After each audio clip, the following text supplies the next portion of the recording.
Et yo, et yo, et yo, et yo, et yo. Ah. Bienvenue à tous pour cette nouvelle vidéo. Yep. Parole véritable.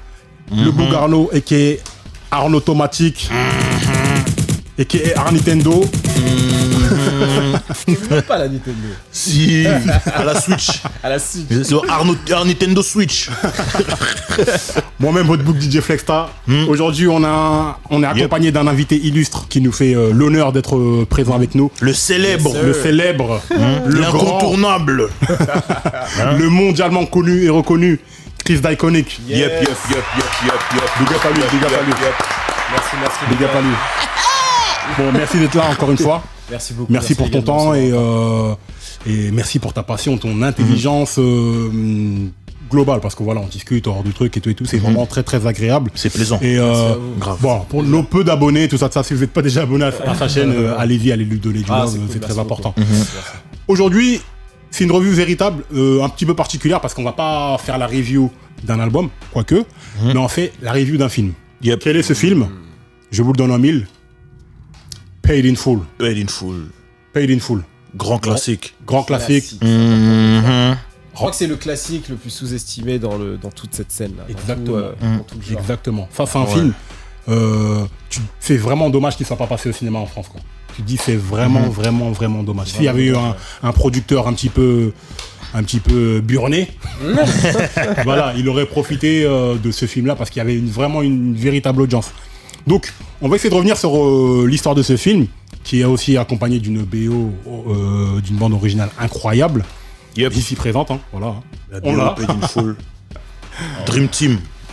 C'est très important. Team. Yes. C'est très important. Tiens, frérot. Et l'idée, c'est que on va revenir sur ce film, faire des reviews de films. N'hésitez pas à nous dire dans les commentaires si vous voulez qu'on fasse plus de reviews de films. N'hésitez pas à nous soumettre des titres de films, etc. On va essayer de faire des reviews, voilà, surtout les black movies, les gangster movies, où Yep. voilà, où il y a un petit peu de culture hip-hop. Voilà, on va essayer de le disséquer, essayer d'aller là-dessus. Donc, Paid in Full, les gars. Vous l'avez tous vu. On a vu. L'impact de ce film, je pense que à différents niveaux, nous a tous marqués. Ouais. Et on reconnaît tous que c'est un grand film qui n'a pas eu... tu vois, il y a des rois sans couronne, mais il y a un peu des films sans couronne aussi. Ouais, de fou. Et je trouve que dans la culture hip-hop, globalement, en France et aux US, entre 2000 et 2010, là, il y a eu trop de rois sans couronne dans trop de trucs, tu vois.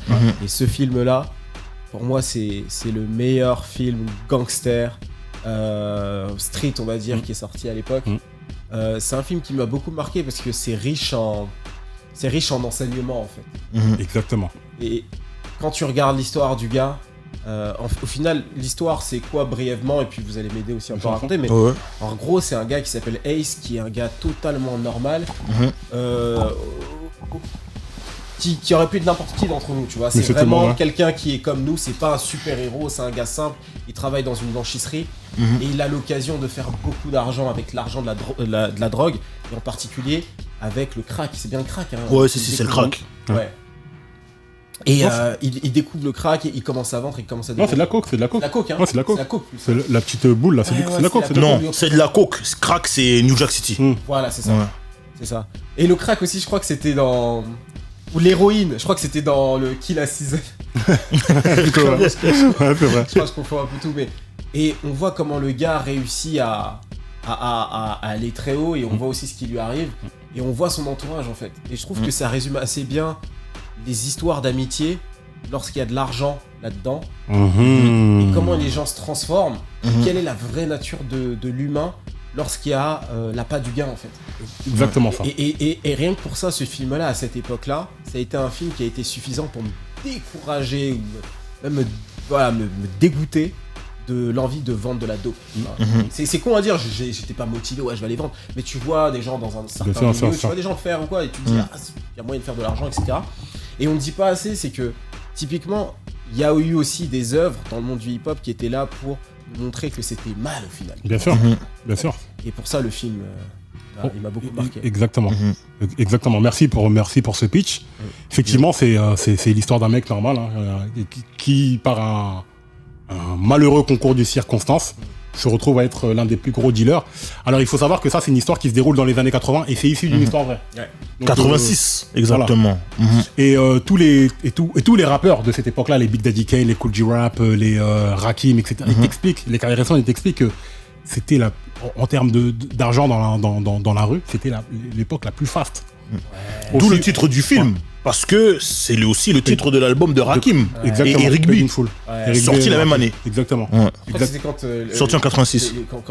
C'était un peu ça concorde avec l'épidémie de crack des années 80. Exactement. Exactement. Ça devait Justement, Faison, comment il s'appelle Easy Faison. Easy Faison. Donc Ace dans le film. Je l'ai vu dans une interview où il expliquait que eux ils sont restés sur la dope. Ils n'ont pas voulu aller dans le crack parce qu'ils ont vu que autant la coke il y avait ce côté récréatif, mais sur le crack ils ont vu vraiment que ça détruisait les gens en fait. Ils ont vu des gens qui voulaient vendre leur bébé pour du crack ou des trucs comme ça, tu vois ce que je veux dire. Le crack c'est vraiment sale et lui il n'a pas voulu faire ce mal là à sa communauté. Et lui on le voit dans le film. Lui ça a été un mec qui a beaucoup donné. Il a fait de l'argent et il a fait en sorte que tout le monde mange. C'est-à-dire que tout le monde, tout était... L'une des phrases les plus importantes du film, et c'est un truc que je dis souvent, tu sais Flexta, c'est... Qu'est-ce qu'il dit déjà? Il dit oui... Everybody eats. Ouais c'est ça. Tout le monde mange, les frigos sont pleins, la rue est en paix. Exactement. Tout simplement. Ça paraît bête, hein. C'était un... En fait, dans l'industrie de la dope... C'était un bienfaiteur. C'était un bon père de famille. C'était un bienfaiteur. Il avait compris... Non mais... Il avait bien compris les différentes personnalités. Il avait, du coup, t'as Ace qui était, donc du coup, un peu le leader et le gars plus posé. Nous, quoi, entre guillemets. Mitch qui était le gars frais, en fait. Ouais, le freshman. Le freshman. Le freshman, celui qu'on voulait tous être, en réalité. Toutes les meufs le kiffaient, tous les mecs voulaient lui ressembler. Voulaient ressembler, décapotable, tout ça, grand sourire. Et enfin, tu avais... Rico. Rico, c'est clairement le mec. En fait, c'est tout à l'heure, je te dis, c'est le mec qu'on détestait, mais c'est souvent le mec quand t'avais des embrouilles, c'est un peu le mec que tu pouvais appeler. Ah, lui, il venait. Il représente ce gars-là, en fait. Parce qu'il aimait ça en vérité. Il aimait ça, tu vois. Il aimait quand il y avait la castienne, quand ça sentait le roussi. Il y a des mecs qui se sentaient à l'aise là-dedans, et lui, clairement, c'était ça. Mais dans la vraie vie, en fait, c'est Alpo. Donc, c'est Alpo Martinez. Alpo Martinez qui est sorti de prison il y a pas longtemps, donc pour les meurtres de Mitch et bien d'autres. Parce que c'est un mec qui mettait des rodkas, en fait. Le truc, c'est que dans la vraie vie, Alpo, c'était un Renoir, mais un light skin. Il passait pour un latino. C'est-à-dire qu'il allait s'infiltrer avec les latinos. Il pensait que c'était un latino et tout. Donc il parlait aussi. Et c'est pour ça qu'il arrivait à s'infiltrer. Il a fait plein de coups comme ça. Mais c'est... Non, Alpo, c'est vraiment... Je pensais que c'était vraiment un latino, parce que Rico, je me suis dit, ça un dominicain, tu vois, genre un délire. Non, mais justement, tout le monde pensait que c'était alors que c'était un Renoir. Et pour le coup... effectivement, lui, c'était le mec, la castagne et tout. Et c'était un mec opportuniste de ouf. Opportuniste, mais surtout dans les années 80, les premiers mecs qui ont lancé la mode. Tous les mecs... De toute façon, Dapper Dan. La street, c'est ce qui a inspiré la mode. La mode, elle vient de la street. Maintenant, j'ai envie de dire, on est à une époque où maintenant ils l'avouent. Mais depuis toujours, les Dior, les Vuitton, tout ce que tu veux, ils vont chercher leurs trucs dans la rue. Et en fait, les Dapper Dan, les trucs, tu regardes des photos de Alpo Martinez, tu vas voir avec des vestes, des trucs Dapper Dan, des pièces de ouf, des pièces de collection. Et en fait, ils ont toujours été dans ce truc de show off. Show off. En fait, les rappeurs voulaient ressembler aux dope dealers, et nous les fans, on voulait ressembler aux rappeurs qui ressemblaient aux dope dealers. Du coup, voilà, les ventes. Et c'est là qu'il y a eu commencé à avoir les deals et tout. On a fait un podcast là d'abord. D'ailleurs là-dessus, où je vous invite à aller le voir sur notre chaîne. Mais Rico, c'est quand même incarné par Cameron. Voilà. Parlons un peu du casting. Donc t'as Make It Pfeiffer qui était connu pour être le mec que se disputaient Brandy et Monica. Dans The Boy Is Mine. Entre autres, il a pas fait que ça. Dans ma tête, j'avais la référence de 8 Mile, mais c'est vrai que j'avais oublié ça. La première fois qu'on le voit, nous, c'est Brandy et Monica. C'est ça. T'as Wood Harris qui joue dans The Wire. Ok. Et t'as Cameron qu'on ne présente plus, rappeur, artiste de Rockefeller et tout. Après, t'as aussi Regina Hall. Regina Hall aussi, Celle qui joue le rôle de Ace. T'as Noriega. Je l'ai vu en... Oui, il a un petit rôle. Damon Dash aussi, il est dedans. Je l'ai vu en vrai, Regina Hall, elle est fraîche. Ça m'étonne pas. Elle a pas menti sur le truc. C'est vrai. Ok. Regina Hall. Enfin bref. Oh. Bref. Laissez tomber. Bon, bref. Non, donc le casting, il faut savoir que c'est un Rocafella film. Donc c'est coproduit par Rocafella et c'est coproduit par Miramax. Ouais. Miramax, Harvey Weinstein. Qui s'est mangé une gifle même par Justement. Damon Dash. Damon durant le Dash. tournage. Voilà, dans une autre vidéo, on parle de Damon Dash en tant que visionnaire. Ouais. Damon Dash, je pense qu'il avait eu la vision que Weinstein c'était un enculé. Et en fait, sur le tournage, il se comportait mal en général avec les gens de hip-hop. Et il respectait pas la culture hip-hop, il se comportait mal avec les gens. Et Damon Dash a giflé Harvey Weinstein. Ouais, il a remis. Il a remis sa place. Mais à l'époque, Harvey Weinstein, c'était le dieu dans le cinéma. Ça, exactement. The Artist, etc. C'est lui. C'est Hein. lui, ouais. Les Oscars et tout, à chaque fois, tu veux. Il allait voir les acteurs, tu veux l'Oscar? Tu le veux cette année? Vas-y, t'inquiète pas, tu vas l'avoir. Vas-y, passe à la maison, à telle heure. Voilà, je serai dans mon bain. Et Cameron, Dame Dash s'est battu pour que ce soit Cameron qui ait le rôle.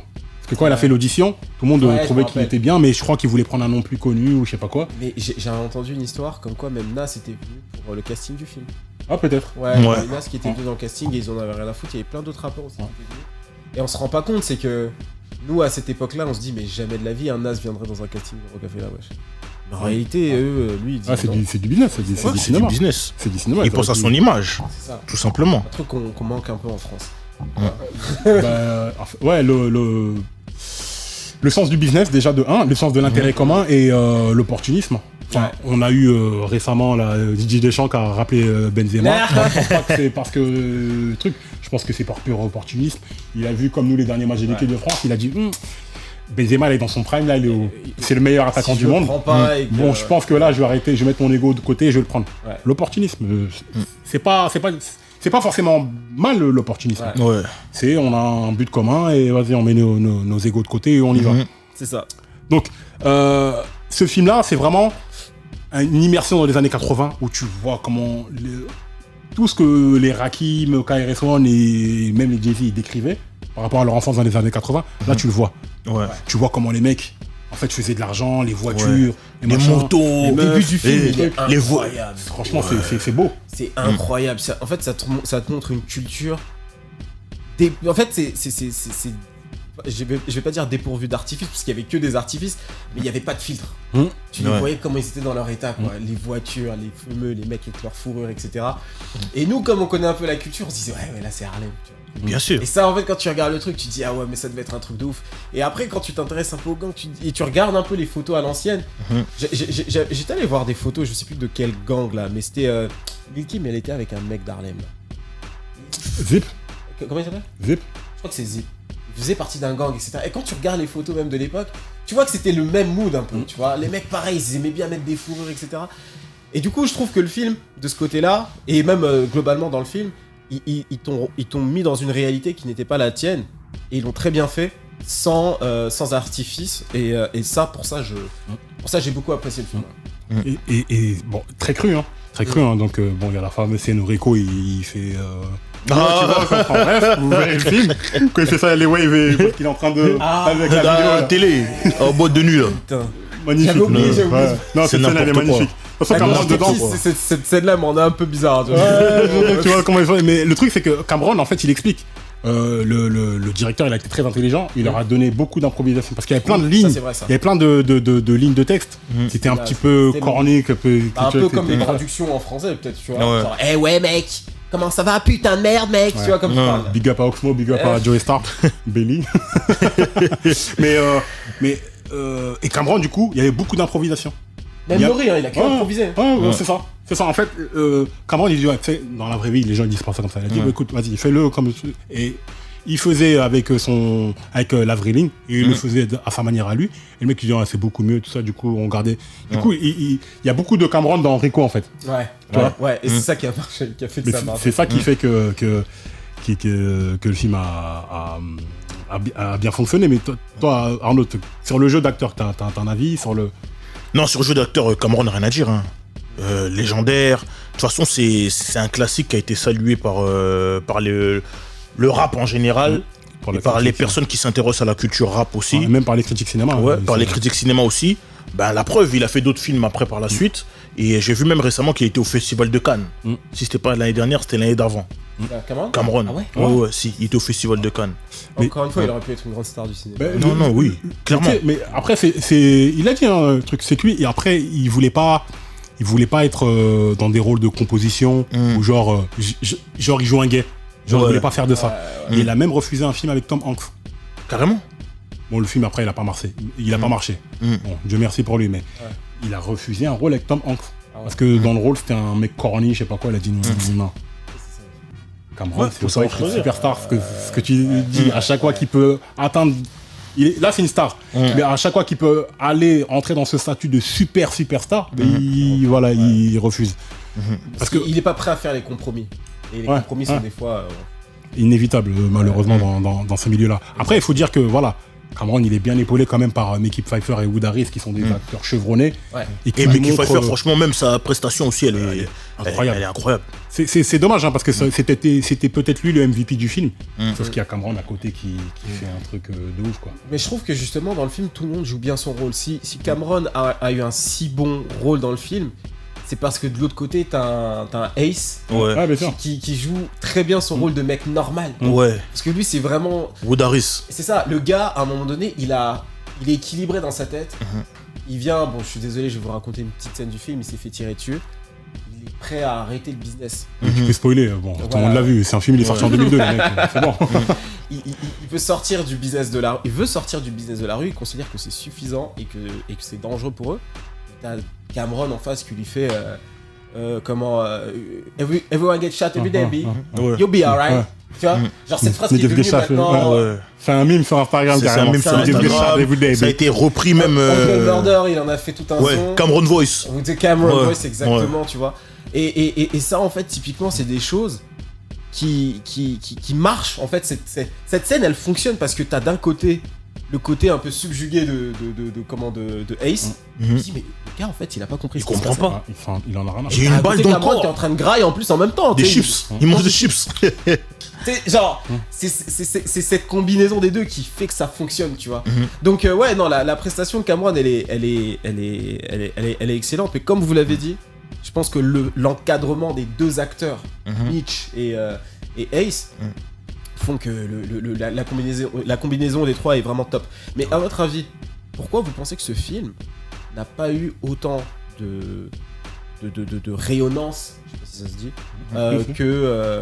qu'un Menace Society ou qu'un Boys in the Hood? Parce qu'aujourd'hui, en vrai, en France, quand on parle de films un peu de cette époque-là, de Wood, etc., on pense plutôt à ces films-là, on pense jamais à Penny in Full. Or pour moi j'ai beaucoup regardé Menace Society, genre j'ai regardé au moins 100 fois. 100 fois, tu vois. Et en vrai, en termes de scénar et tout, c'est pas terrible. Et là où. En tant que jeu d'acteur, jeu d'acteur, c'est pas la folie. Moi, c'est la personnalité en fait des gars, tu vois. C'est et quand je dis la personnalité, c'est peut-être de Hot Dog et de comment du gars qui se fait fumer de Kane, merci. Et en vrai, le reste, c'est pas la folie du tout, tu vois. C'est juste, tu vois les conséquences d'actes d'un gars sur tout un film. Voilà. Ce film-là, gros, il y a une construction. Tu vois les gens changer, tu vois comment ils rentrent dans le truc. C'est un documentaire. C'est vrai. C'est un documentaire. Tout simplement. Moi, j'ai deux explications. Bon, déjà, Menace Society, Boys in the Hood, etc. C'est des films qui se tournent à Los Angeles. Los Angeles, les acteurs, le star power, Hollywood, c'est là-bas que ça se passe. Donc déjà, pour dealer les films, c'est plus facile. Le timing aussi. Menace Society, ça sort en 93. Boys in the Hood en 91 et tout. C'est encore une autre époque où il n'y a pas beaucoup de films comme ça. Là, on arrive à une époque où il y en a eu beaucoup. Et en fait, bizarrement, ces films-là, ils brillent pas forcément pour leur jeu d'acteur, pas forcément pour la réalisation, qui est souvent sommaire, et c'est même souvent kitsch, tu vois. Quelques années après, il y a plein de films comme ça qui sont kitschissimes de ouf. J'ai l'impression que ce film-là, déjà, le timing, il est pas sorti forcément à la meilleure époque. Et le rollout, il était pas aussi truc. S'ils avaient fait un rollout comme ils ont fait pour American Gangster, déjà, ça aurait été différent. Je suis totalement d'accord. Après, quand tu gifles le producteur du film, pour ton rollout, c'est compliqué. Ça va être compliqué. Moi, je sais, s'il avait plus appuyé, peut-être qu'il y aurait plus de distributeurs, etc. Et j'ai l'impression que ce film, en fait, il est trop bon. En fait. Tu vois, t'as le défaut d'être trop bon. Tu vois, c'est bizarre des fois parce que le film est tellement bien produit, bien réalisé, avec des bons acteurs, il est tellement parfait dans son genre Ouais. que c'est trop. Parce que moi, justement, ça, c'est un truc que j'ai du mal à comprendre. Que le film soit trop bon. Tu vois, j'ai juste du mal. Parce que tu regardes le film, comme je te disais, t'as vraiment l'impression que c'est un mec de la rue qui l'a réalisé, tu vois. C'est pour ça qu'à l'époque, on pensait que c'était Dame Dash qui l'avait fait. Bon, maintenant, on sait qu'il y a aussi Miramax qui était derrière. Parce qu'il n'y a rien qui a été enlevé. Et tu te dis, attends, un film pareil, en plus avec Cameron à l'époque où il était au top, etc. Tu te dis, mais comment ça se fait qu'il n'y a pas eu plus de résonance? Je pense que c'est... Moi, je pense que tu t'as donné la réponse. C'est vraiment une question de business qu'il y a derrière. Je pense que c'est vraiment une question de business parce que je vois pas d'autres raisons. Boys in the Hood, il est bien réalisé, le film est top, etc. Mais par exemple, le personnage principal, j'ai oublié son nom, Cuba Gooding Jr. Là, j'ai oublié son nom. Très. Ouais. Vous avez tout en tête, vous Gros, on a vu ça, on a vécu avec ça. Moi, j'ai regardé ça, c'est ma mère qui m'a fait regarder ces films-là. Parole Très véritable. frère, très Ricky et c'est du ref. gras du beat, comment il s'appelle lui? Daryl. Voilà. Voilà, frère. Cuba Gooding Jr. quoi. Voilà. Mais bon, Et- Cuba Gooding Jr., c'est très. Ouais, très. Ouais. Ben, très typiquement, tu vois, quand je le vois, je le trouve trop corny, tu vois. Ouais. Je me vois pas en lui. Je trouve que le film, tu sais, c'est cliché. Je pense qu'à l'époque, ça... Attention, le film, j'aime beaucoup, hein. Mais je vois très, je me vois pas en lui. Je me dis, ok, c'est un mec, voilà, qui arrive dans le hood. Ok, c'est le gars pretty boy, il vient pas de là. Ok, ils ont voulu le montrer comme ça. Et de l'autre côté, tu vois les gangsters. Et tu vois que tout est très cliché. Et à l'époque, on en a besoin, je pense, dans le cinéma. Tandis que quand tu regardes... Ah, je montre quand même. Ouais. Oui. Quand tu regardes ce film-là, tu vois vraiment trois poteaux. Et c'est... En fait, c'est une histoire qui aurait pu être vraie dans les environnements dans lesquels on a grandi. Dans les Que un ouais. boys in the hood, nous on voyait ça aux States. Je Ouais. sais pas si tu vois ce que je veux dire. Exactement, c'était Non. ancré dans une réalité Voilà. qui est où Qui la est, West qui Coast. est autre, Ouais, c'est trop. vraiment qui est Ouais, c'est trop. totalement différente de la Ouais. nôtre. Ça, c'est une histoire universelle que tout le monde peut comprendre. Partout. Que tu sois à Tokyo, que tu sois en Afrique du Sud, là-bas, Johannesburg, que tu sois à Paris, tu peux comprendre cette histoire-là parce que on le voit tous les jours des histoires avec des amis qui se lancent dans un business, peu importe le business, et qui finissent par se séparer parce qu'il y a eu un problème d'argent et qu'avec l'argent, en fait, ça a exubéré. J'arrive plus à parler. Bref, Ça exacerbe. Ça a exacerbé. ça a exacerbé Ouais. les personnalités de chacun. Et pour ça, non, moi je trouve que c'est ouf. Et même d'ailleurs, là, tu montes La jaquette, hein. Ouais, la jaquette. Ce gars-là, c'est Le patron de la blanchisserie. ouais.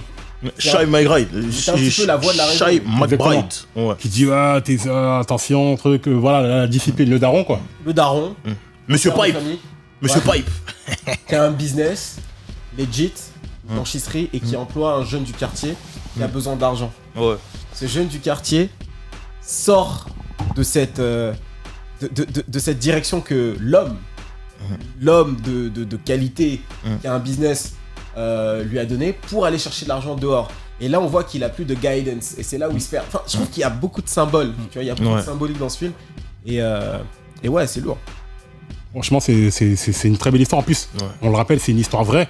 Et même dans le film, en fait, c'est que dans l'imagerie, la manière dont c'est filmé, les voitures, bon, c'est un film d'époque. Hein. Voilà, c'est un film d'époque où ils ont fait un véritable travail sur les Tourné en décors et tout. 2002, mais voilà. Il relate des faits qui ont été des faits réels en 86. Et c'est beau, et c'est très romanesque en vérité, sur la trahison de. C'est Daryl. Ouais. Non, lui c'est Calvin. Calvin, qui sort avec la sœur de. La grande sœur de Ace. Qui sort avec la sœur de Ace. C'est lui le dope dealer qui est au top, etc. Il revient et il ressort de prison, il voit que c'est l'autre qui est en place et tout, il essaie de reprendre sa place, il voit qu'il peut pas. Et moi, ce qui m'a marqué, comme dans la scène de fin où il le tabasse, il sait que c'est lui. Ouais. Il dit Calvin et truc et tout, il enlève sa capuche et il continue le truc. Parce que ça veut dire qu'on savait que c'était toi, on sait comment ça se passe, on connaît le business et tout. Et j'ai l'impression que Ace, il voulait sortir de ce business-là avant que ça parte en vrille. Mais c'était dans un truc voilà, où vous étiez à fond dedans, l'argent coulait à flot et tout et tout. Il y a la fameuse scène, ils sont en train de shooter avec un morceau de papier. Et ils parient des $10,000 chacun. Ils parient des liasses, tiens, $10,000, je le mets dedans. Attends, je vais le mettre, il reste des secondes. Et il le rate. C'était avant Michael Jordan. Ouais. Et c'est une scène d'ailleurs qui a été reprise, mais à plusieurs reprises. Quand tu regardes le clip de Young Jeezy qui est sorti après en 2005 avec Akon, Soul Survivor. tu vois cette scène là et en fait tu vois que En fait, que, du coup, elle a vraiment marqué les gens. Et c'est là où je me suis dit, non, ce film, en fait, il a marqué. Même Yang M.A, je crois qu'elle a repris cette scène. Et je sais plus qui d'autre l'a fait. Et je pense que typiquement, c'est un film, tu peux le montrer à n'importe qui, je pense. Que tu sois dans la culture hip-hop ou pas, tu peux l'apprécier. Contrairement au film qu'on a cité.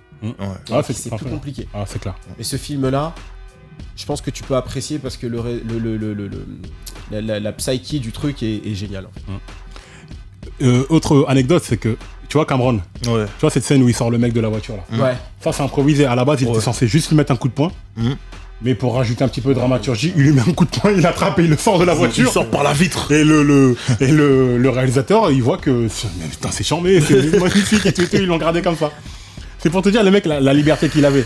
C'est tout le talent des mecs d'avoir réussi à le mettre à l'aise aussi pour qu'il puisse s'exprimer, tu vois. Mais moi, c'est sur le tard que j'ai su que. Bah, alors, déjà, il y avait des passages improvisés. Je crois que je l'ai appris avec Nori dans un podcast qui racontait que c'était un peu improvisé.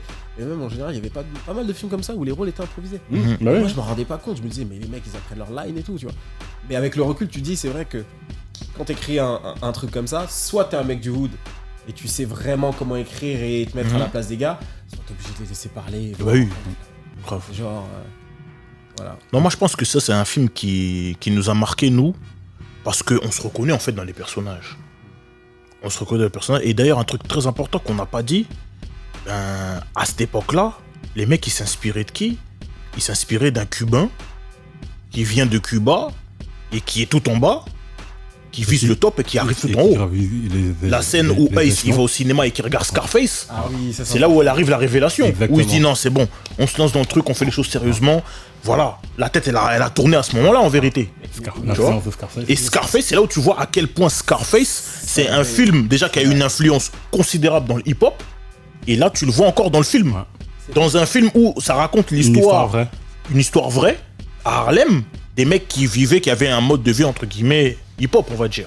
Tu vois, ce que les rappeurs racontent dans leurs textes, eux l'ont vécu pour de vrai. Eux le vivaient. Ouais. Et ça, c'est très bien de le noter, cette scène-là, parce que je l'avais oublié et elle m'avait marqué. C'est que tu vois dans un film la puissance du soft power qui est un film. Voilà. Ça, c'est une immersion en mode. C'est une mise en abîme. Exactement. Qui est assez incroyable. Et en fait, les mecs, je me rappelle, je crois qu'on voit la scène. Ils sortent du cinéma, ils sont chauds bouillants. Voilà. Disent, non, là, il faut qu'on monte, faut qu'on fasse notre truc, etc. Et pendant que lui, il est au cinéma, Mitch, il fait le taf pour aller régler son compte à celui qui a voulu lui mettre une carotte. Tu vois? Et c'est ça qui vaut qu'après, il va en prison et qu'il rencontre Rico. Et le truc, c'est que, du coup, quand tu vois un truc comme ça, tu te poses même la question quelle a été leur réflexion, parce que finalement, on sait comment ça finit avec Scarface. Mais les mecs, ça en battent les reins. Peut-être même ça montre à quel point ils avaient plus rien à perdre. T'es jeune, t'es dans le ghetto, t'as pas de perspective d'avenir ou quoi que ce soit, c'est ce truc-là. T'as le plug, t'as l'argent, tu sais que tu vois plein de gens autour de toi dans d'autres quartiers devenir riches. Au bout d'un moment, tu te dis let's go, quoi. Moi, je dis, non, tu veux sortir de la pauvreté aussi, tout simplement. C'est ça. Et puis t'as une famille à nourrir, t'as ton petit frère qui est là pour le cas de Mitch, t'as Ace avec sa mère et sa grande sœur. Et voilà, tu veux le meilleur pour les tiens. Moi, je pense que tu vois, typiquement, quand tu regardes ce film-là, ça résume bien la société américaine. La société américaine, c'est quoi? Tout est dans l'extrême si tu veux y arriver, en fait. Les mecs, ils ont pas de gilet de sauvetage, tu vois. Et ça, je pense tu le comprends même en grandissant. C'est des trucs que tu comprends pas forcément quand tu le regardes à l'époque, parce que à l'époque, quand je le regarde, c'est le flow, les attitudes, c'est Nori qui passe, qui parle à comment il s'appelle, à Ace, par la vitrine avec sa façon de bouger là. Non, t'as vu, ensuite il a fait ça, que ça. On regardait plus pour ça, mais en grandissant, tu dis, c'est vraiment dans une société où il n'y avait pas de filet de sécurité. Donc en fait, quand t'es dans leur situation à eux, en fait, soit tu travailles dans une blanchisserie pour un type qui a réussi à faire un business solide, mais tu vas pas gagner beaucoup d'argent, mais au moins tu es en liberté et tu vis. Liberté, et tu seras en vie, et voilà. Soit t'essayes de vraiment t'en sortir, t'essayes de gagner beaucoup d'argent d'une manière dangereuse, mais dans ce cas précis, tu risques de mourir. Et c'est encore une réalité aujourd'hui chez eux, c'est que il y a toujours ce truc où tu dois aller dans l'extrême. Il n'y a pas beaucoup, je trouve, de... Les fast die young. Tu vois, exactement. Tu vois. All or nothing. C'est ça. C'est... They pay in full. Voilà. Ouais. Non, mais c'est... Traduction en français, le prix du danger. Harlem, 1990, la drogue, l'argent facile, 3 amis, 3 destins. TF1 vidéo, bon, c'est eux qui ont fait la traduction comme ça. Ah ouais, c'est vrai, ça va, faut pas en attendre plus. Mais en tout cas, pour ceux qui ne l'ont pas vu, je vous invite vraiment à voir ce film-là. Parce que, bon, déjà, il est magnifique. Et il est accompagné d'une bande originale de folie qu'on a ici. Alors, c'est un film Rockefeller, donc évidemment, t'as le gros Dame Dash Presents, etc., avec la tête de Jay-Z, de Dame Dash, de Biggs, tu vois. On dirait pas un montage de cassette de Dombolo, là. Exactement ce que j'allais dire. À l'époque, quand on regardait ça, on trouvait ça trop ouf. Et là, je regardais tout à l'heure la cover, je me disais... On peut le faire nous-mêmes, ça. On peut le faire nous-mêmes. Bien sûr. C'est un truc qui a été Ouais, faire un truc avec... Ils ont probablement été facturés, voilà les sous pour ça, mais ça vaut... Oh, c'est ouf. Et dans la BO, t'as Champions, t'as Rock Army, One for Pretty Crack. t'as About It, t'as One for Petty, Body Part 3. Faut bien préciser, parce qu'il y en a 3. Et justement, ce qui est important, c'est que... Enfin, aujourd'hui, on le voit, nous. Mais rien que dans la manière dont ils ont été placés, je pense que ça a dû poser des problèmes. Déjà, ouais, effectivement. Parce que, bon, Dame Dash présente, c'est son film, etc. Mais juste en dessous de lui, boum. Ouais, l'affiliation. Donc l'affiliation, elle est directe. Là, ensuite, t'as les gars de State Prop qui sont là, qui sont à côté. Ouais, Voilà. Ils auraient dû le mettre là, ça, je pense qu'ils ont fait attention à pas faire... moi, je pense que ça... Moi, sincèrement, je pense que ça a posé des... Moi, je pense qu'il a pas kiffé Jay-Z. Je pense qu'il a pas kiffé ce bail. Tu vois, quand tu connais des trucs, Jay-Z, regarde, son petit, il est là. Cameron, tu le mets au centre comme ça. C'est-à-dire, quand tu regardes le bail, tu vois direct Cameron déjà. Les deux mecs au centre, c'est des mecs de Harlem. C'est ça. Et lui, il est juste en dessous. Donc voilà. Mais après, je pense que ça a posé problème. Après, l'implication de Jay-Z dans ce film-là, faudra m'expliquer. Hein, parce que moi, pour moi, il y est pas. Peut-être qu'il a un son dans la BO, mais... Même dans la BO, c'est ça que j'allais demander, parce que j'ai plus de souvenirs, moi, de la BO. Bah si, t'as Rock Army. Non, t'as des morceaux avec Jay-Z. Ouais. Après, c'est normal, il y a une BO, c'est Rockefeller, tout ça, je pense qu'il y participe. Mais ça, clairement, je pense que c'est un truc de vas-y, Dame, fais le film. Ça fera ce que ça fera. Mais ici, je sais pas si les mecs, ils avaient conscience d'avoir fait un si bon film que ça. Je pense même pas. Je pense vraiment pas. La manière dont il a été... J'ai l'impression que c'est sur le tard que les gens ont réalisé que le film était bien. Bah dès la sortie, hein, je me souviens, dès la sortie, les gens ils parlaient de ce film comme un film de ouf et tout. Nous, on cherchait un truc à voir. Toi, tu le vivais peut-être autrement parce que t'es déjà plus vieux. Moi, je l'avais eu en gravé. Je me disais, ce film est ouf, mais j'avais personne avec qui le célébrer. Il y avait pas un je savais pas trop, tu vois. Non, on l'a vu et effectivement, à sa sortie, et tout de suite, le mec qui crevait l'écran, c'était Cameron, quoi. C'est-à-dire que c'est même un peu dommage parce qu'il a pris toute la lumière. Mais Cameron, il était au numéro 1, j'ai un film de ouf. Oui, si tu le vois comme ça. Mais en vérité, nous, celui qu'on kiffait, nous, c'était Mitch. Ah non, moi, c'était Mitch. Hein. Nous, c'était... Non, Mitch, parce que c'est le gentil. Le virage que je fais, que j'ai toujours fait, tu vois ça sur mes photos de passeport, c'est lui. Ouais, Mitch, c'est pas Nas, c'est pas quoi, non. C'est lui. Mais en tant que film, pas en tant que personnage auquel je m'identifie, en tant que film, le mec a crevé l'écran en tant que jeu d'acteur, c'est Cameron, et surtout qu'on n'attendait pas à ce truc. Pour la petite anecdote, hein, je vais vous dire ça rapidement, après on va essayer de conclure. C'est que Cameron, il ressemble pas à Cameron. Dans le film. Grave. Il est un petit peu plus joufflu, il a une moustache et tout. Moi, pendant un moment, je crois, la moitié du film, je me suis dit, putain, c'est qui cet acteur et tout, il est bon et tout. Et je me dis, mais attends, il me fait penser à quelqu'un. Jusqu'à un moment, il fait une tête, je me dis, waouh, c'est Cameron. Je savais pas c'était Cameron. Parce que moi, pour le coup, j'avais vu Paid in Full, le truc, on savait pas les acteurs, les machins et tout. Tu vois ce que je veux dire? Je savais qu'il y avait un film Rockefeller parce que ce film-là, il sort entre les deux State Property. D'accord. Donc on a vu State Property 1 dans lequel il y a Jay-Z vite fait, Dame, etc. Le State Property 2, il est arrivé après celui-là. J'ai jamais vu, les gars. Ah, c'est des classiques ce film-là. State Property 2 surtout. Surtout le 2. Le 2, c'est des classiques. J'étais que sur la musique, encore quand j'ai réussi à avoir la main sur. Mais tu vas c'est marrant que t'aies pas vu ça, mais tu vas voir, tu vas kiffer parce que rétrospectivement, en temps tu comprends les trucs et tu te dis effectivement ça, Jay il a pas kiffé, ça peut-être, ça machin. Donc j'avais vu Death of a Dynasty.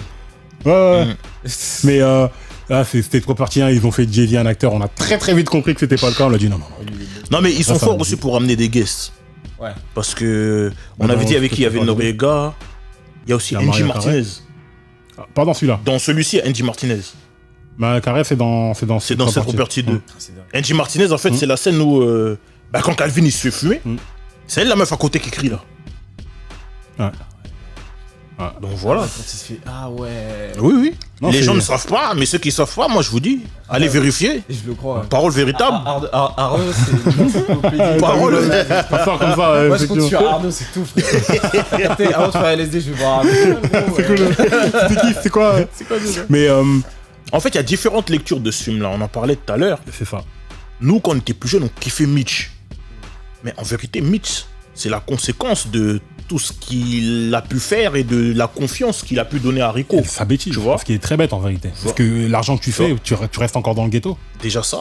Et même, tu sais que tout ça, ça peut t'apporter des problèmes. Essaye de faire comme Ace, le bien autour de toi, essaye de voilà.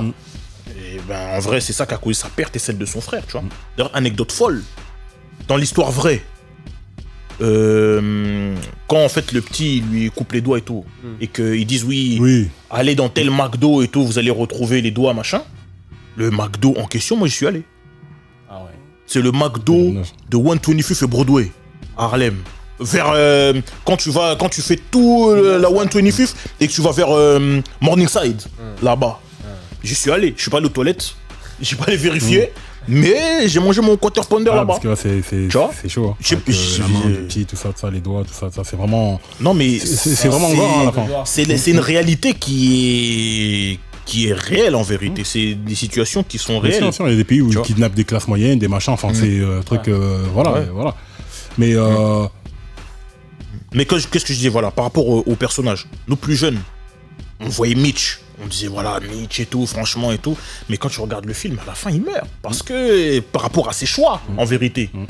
Et comme je disais tout à l'heure, je disais en off, plus jeune, on était sur Mitch, en grandissant, on est devenu des Ace, parce qu'il faut dire la vérité, faut pas se mentir, on est devenu des Ace, et on sait ce qu'il faut faire pour éviter les ricots. Parce que des ricots, il y en a. Il y en a des ricots. Dans tout ce que tu vas faire, non, il y en aura. gars, frérot, c'est parfait. Je crois qu'on va conclure. mais c'est une là-dessus. réalité. On va Non, conclure là-dessus. mais Non, c'est- non. Parole véritable. Là, on va conclure là-dessus. On vous invite à aller voir ce film si vous ne l'avez pas vu, à le revoir si vous l'avez déjà vu, à consommer sans modération. Ouais. Merci infiniment pour votre présence. Merci d'avoir regardé la vidéo. Yes. N'hésitez pas à mettre un pouce bleu. N'hésitez Toujours. pas à vous abonner, Abonner, à toujours. partager. Parole C'est véritable. redondant, mais c'est important. L'algorithme YouTube, il aime bien tout ça. Ouais. Je le dis. Donc, toi, tu le dis souvent dans tes Likez, vidéos. commentez, partagez un maximum si vous voulez voir monter un peu. Voilà. Ouais. Merci beaucoup. Les gars, je vous remercie d'avoir été là une fois de plus. Chris, merci beaucoup pour ta Non, présence. c'est notre Merci invité à vous. quand même. On va lui donner cet honneur-là. Je crois que Dis-nous c'est un compliqué, peu. donc je le fais. Dis-nous un peu, Chris, on peut te retrouver. Voilà, on peut donne-nous te retrouver. tes Donne-nous réseaux. un peu tes réseaux. Vous pouvez me trouver sur YouTube avec sur Iconic, sur le compte Iconic, donc HYCONIQ. Sur Instagram pareil, HYCONIQ. Et mon compte personnel c'est iamchris.k, donc IAMCHRIS.k. Ok. Tout sera affiché de toute manière. Voilà, Yes. les gens pourront aller voir ce que tu fais pour les quelques malheureux qui ne te connaîtraient pas. Ah non. Ils vont Mais connaître aujourd'hui. vraiment fait excellent. Aujourd'hui, Sur la ils vont culture hip-hop, voilà, Yes. c'est le numéro 1 et c'est un vrai type, comme on dit. Voilà. vrai type, C'est un comme on plaisir dit. de te recevoir en tout cas. Ah, merci de m'avoir reçu. On a bien rigolé. C'est cool. Yes. Bon, mot de la fin, Hashtag parole véritable. Hashtag toujours. monde de l'escalator. ça change pas, ça bouge pas ça. Ça bougera pas. Sachant que vous pouvez nous retrouver tous les contenus audio sur Spotify, Deezer, SoundCloud, Ocha. Vous pouvez retrouver aussi tous les contenus longs et courts sur YouTube. Tout ce qui sera le podcast, la revue véritable. Et là, en l'occurrence, la revue véritable sur Paid in Full. Et on a de nouveaux contenus qui vont arriver. Restez à l'affût. Abonnez-vous, N'hésitez likez. pas à nous soumettre Voilà. des films que vous voulez qu'on fasse en review. On va un petit peu tous les faire. Merci beaucoup. Peace. Yep.